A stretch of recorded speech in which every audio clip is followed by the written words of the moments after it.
அம்மா கருகாப்பில எதுக்கு அலசிட்டு இருக்கீங்க? கருகாப்பில பொடி கலசிக்கிறோம்ப்பா. அம்மா வல்லாரை வச்சு என்ன பண்றீங்க? வல்லாரை பொடி பண்றதுக்கு சுத்தமா வச்சுக்கிறோம்ப்பா. பொடி பண்றதுக்கா? எத்தனை கட்டுமா இருக்கு? 100 கட்டு இருக்குப்பா. அக்கா நீங்க என்ன பண்றீங்க? அந்த வல்லாரை பொடிக்கு பருப்பெல்லாம் வறுத்துட்டு பருப்பு வறுத்துட்டு இருக்கீங்களா? ஓகே. இது வந்துட்டு பொடி எல்லாத்துக்குமே தேவைப்படும்னு சொல்லிட்டு பிடிக்கிறதுக்கு வச்சிருக்கீங்க. இது வந்து இப்போ எதுக்கு ரெடி ஆகிட்டு இருக்குன்னா 10 வகை சாத பொடின்னு ஒன்று போட்டிருக்கோம். இட்லிக்கும் தொட்டு சாப்பிட்டுக்கலாம், சாப்பாட்டுக்கும் பிணைச்சி சாப்பிடலாம்.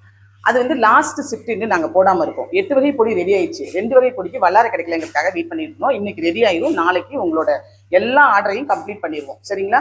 இன்னைக்கு ஒரு நாள் மட்டும், ஏன்னா நாளைக்கு இன்னும் கொரியர் போடாததுனால இன்னைக்கு ஒரு நாள் மட்டும் நீங்க புக் பண்றவங்க புக் பண்ணிக்கோங்க. ஏன்னா முடிச்சதுக்கு அப்புறம் இருக்காது, முடிச்சிருவோம். இந்த ஆஃபரே இந்த ஆஃபர் க்ளோஸ் பண்ணிடுவோம். நீங்க ஒரு நாள் புக் பண்றவங்க புக் பண்ணிக்கலாம். 10 வகையான பொடி வெரைட்டி 399 வாட்ஸ்அப்ல வச்சிருக்கீங்க.